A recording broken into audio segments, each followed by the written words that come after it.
I'm not saying what if this world is perfect. I'm saying that this world is already perfect. Think about it. If God is all living and all forgiving, why would they allow any tragedy to happen? And I didn't use he as pronoun because God is not a man, nor is God a woman. I'll either pick this spot here or that up there. Let me go check it out. That's the running track, so there will be a lot of people over there. I'm going to go to that. At some point, as we rise through the dimension, duality dissolves. Duality is part of how we recognize the world and how we learn how to survive what is right from wrong. So at the highest, there is no you and me and female and male. God is androgynous.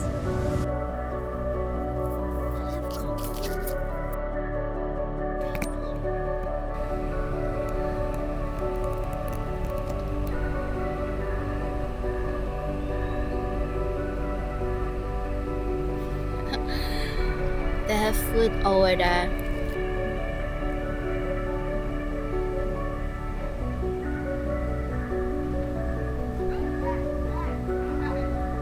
So the monkey just took the bread, a loaf of bread from the couple there.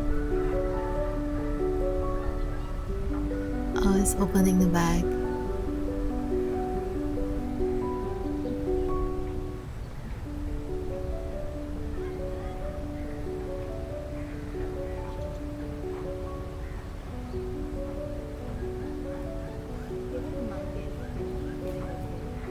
Pigeons, the monkeys, maybe even the fish got to eat because of what he did.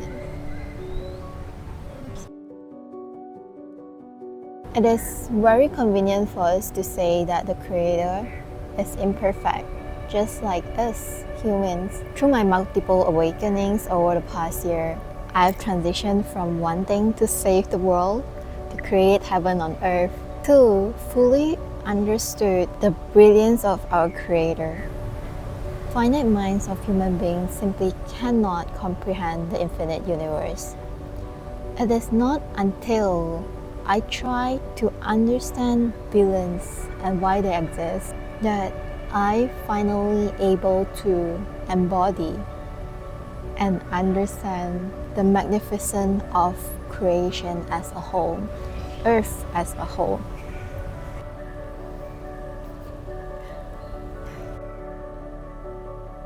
I had this conversation with my boyfriend about the main character, which is hero usually, versus villain. My boyfriend is a fan of antagonists. He said that villains are only misunderstood heroes. And me, on the other hand, I have always been the fan of the strongest character in any movie, any book, even in real life. I like the alpha in the room. My boyfriend's point of view is that villains, they usually see a higher level of things that normal people couldn't see. Like Thanos in Marvel, why he want to annihilate half of the population across universe is because he wants to avoid overpopulation that will lead to starvation and extinction.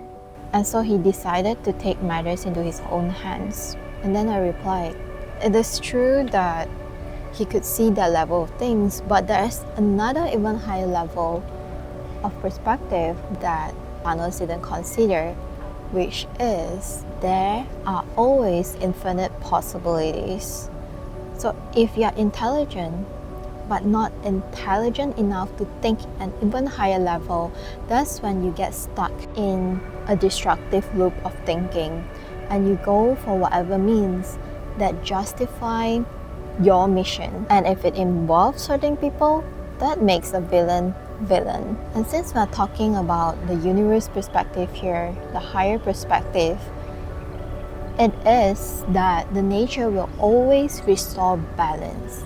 It's just like how the earth went through ice ages and warmer periods throughout the million years on earth, and how population declined through any disaster or disease.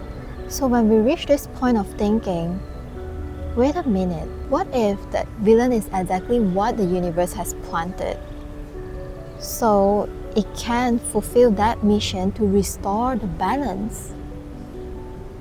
You see, now things get interesting, and this is where I started to draw. So if we look through the level of consciousness and the perspective we can take as a human being with our boundless eternal essence within us, the first layer here, all of us have to go through this, is that when we were born, we were just told that this is how the world works. So we are in the perspective of the character, which is our identity, our self. And we believe that, the world is just as it is, and we believe everything we've been told about the government, about how the universe works. And then someone could have a red pill moment where we go into a state of what I call unbecoming. It's the liminal space where we explore the knowledge that is not taught in school, not being passed down by our parents, and not being shown in the media. There's a lot of different outcomes we can go from here. And a lot of people might go into denial and go back into the perspective of the character, because that's our comfort zone, and it is essentially how our coding is being set. Okay, so it's harder to jump out of your coding than to be in it. So then if we go higher, and I don't want to spend too much time on this because I have a feeling that the people who will click on this video, you're meant to know what I'm about to share to you, and that means you're already awakened. So the next, I call it the meta level. This is where we know that there is a higher power. This is basically everyone who has a religion, who has faith, and we understand that it's something much bigger than us, other than science. We know that death is not the end, so then we can do things bigger than for ourselves. And this is where we sort of tap into a slightly higher power, and we use our knowledge to strive a kind of cheat code, but it's given by the system, which is through praying, feng shui, astrological chart, or just figuring out about your own coding, and then try and improve on them with external resources. And then you might have a spiritual awakening, or you start to question whether certain things that we were told doesn't add up. Like, there's so many questions to ask, and you will get really contradicting answers, as though we as a human, we are being separated by our skin color, our faith. Even though we have the exact same structure, it just doesn't make sense anymore that the Creator bless only people of their own. That is very human thinking.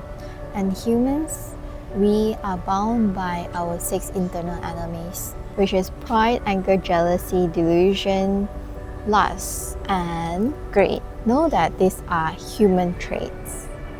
These are not God's traits. And the problem here with a lot of our beliefs is that we tend to take the perspective of God with all our past hurt and our fear, and we see God from that perspective.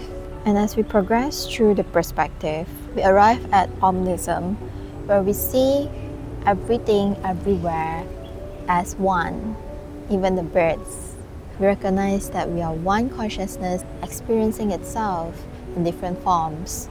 When we reach this state, we do feel a kind of love and infinite compassion towards the collective, to people, to creations in general. But at the same time, we're so aware of what the people in power are doing to us. A lot of us get into exposing the evil forces. This is why it is so important to consider all facts, which I did in my book, Death of the Old World, because we tend to learn a lot of truths about the reality and the universe, and they are all in fragments.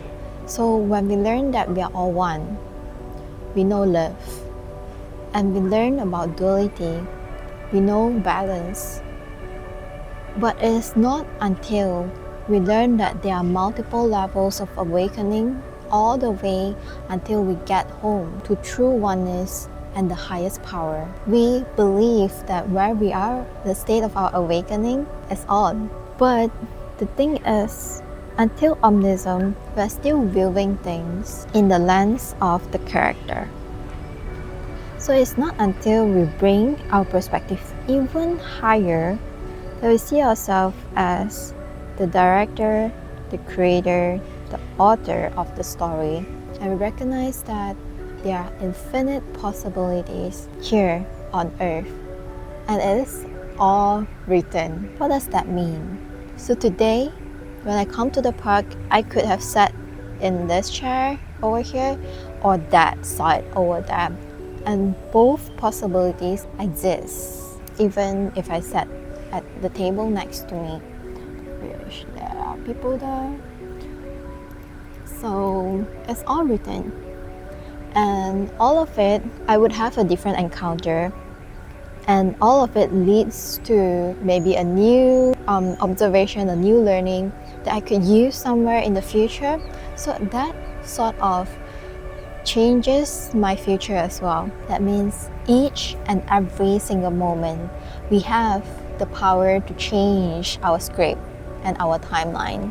And that makes you feel very powerful, isn't it? And it feels too good to be true. But don't forget that we do have our internal enemies working against us as we manifest the future of our desire. With everything written, is there a storyline where you become the villain? There sure is. Is there a storyline where you become the prime minister, the president of the country? It definitely exists. So it is through your conscious action every present moment that you get to decide your destiny. And the other side of it, the opposite side of it, is that you go on with your autopilot. We could experience world both ways. And the best thing about being awakened is that you know now the power within you, and you can make really good use of it to manipulate your reality and your future, regardless of what is written in your destiny. I will talk more about how we can fully utilize this knowledge for our personal evolution. How can we best live out our highest version in my next video. So here we will understand that the villain exists for the development arc of the hero. It's through your lowest moments, depression, failures, that you started questioning the life that you have always been leading. You wonder if this is it. Does all this now defines you because you knew you are meant for more. With this awareness, we might aspire to change the world, and we rise to become the observer. And when we try and create heaven on earth, all up to here, we would not have realized that there is still this one thing that is not aligned. It's the distinction of us versus them, of good versus evil, of worthy versus unworthy. It is still in play, right? Because you're trying to change this world that you think needs to be changed. One day, you started to rise to an even higher level, where you slowly realize that in this life, there is no enemy in the first place. There's no opposition to begin with. Because if all is you, all the bad people exist for you. I think this is very hard to digest. It can only be understood if we jump out of the individual perspective. So let me try and make it more understandable.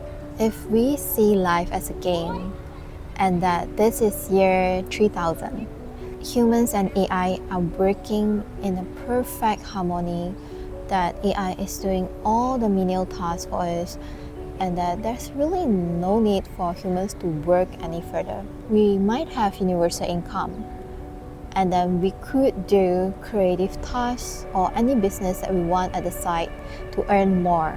But essentially, there's no need for us to fight for survival anymore. You who now live in heaven only experience the worst is neutrality. There's nothing much to hurt other people for, protect yourself from. Everyone is just sufficient and abundant. All we have to do is to just exist and experience life. Imagine in this era there is this one particularly good programmer. This creator created this game where you get to experience the full range of emotions again, including fear, shame, anger, guilt. And then this game only take 100 of your days, 3 months, because one day there would be a year in this game, and the game is called Earth. You got all excited, you bought this game, you're ready to go online, but the catch is that in that game, you get to pick a character of your liking. Your first game, first 3 months, you pick this wonderful pop star who get a lot of fans and popularity and live a lavish life. And then you die in that game and you exited. You experience the private jet, having 3 helpers, assistants, makeup artists. You experience being loved. And then you look back and you thought about this beggar that really stood up on the 8th day. And you wonder how is it like to not be wanted. So the second game you go, this time you become a beggar, and it's a tough life, and it was quite comparatively a life that's limiting and depressing, but you survived after all, and at the end of it you came out back to your true self, your abundant, highest, worry-free self. And in other game time, you might get ambitious, you might get a little bit weird or kinky, whichever you want to experience, because you know you are already perfect. You know you are one with the Creator. You belong there, not here. And then somehow 100 characters later, you start to question things in the game itself. You experience this dissociation between your character and who you truly are. You start to get the catch that apparently your character don't just have one ending, and it's with every decision that you make, and it's available and open to you every single second in that game time, that you get to go on a different course, which they call a different timeline. And so you started waking up in your game time, and you started taking control of it, and you realize that this game time only you matter. And when you fill your cup, you can definitely bring joy and heaven to the people around you. So this is an experience for you and you alone. If you create heaven on earth, you get to experience that version of reality. If you decide to cause harm, you will experience hell. It's in this state that you get to decide. It is right now and every present moment you get to decide. That's why they say in any present moment you have the chance to reach enlightenment.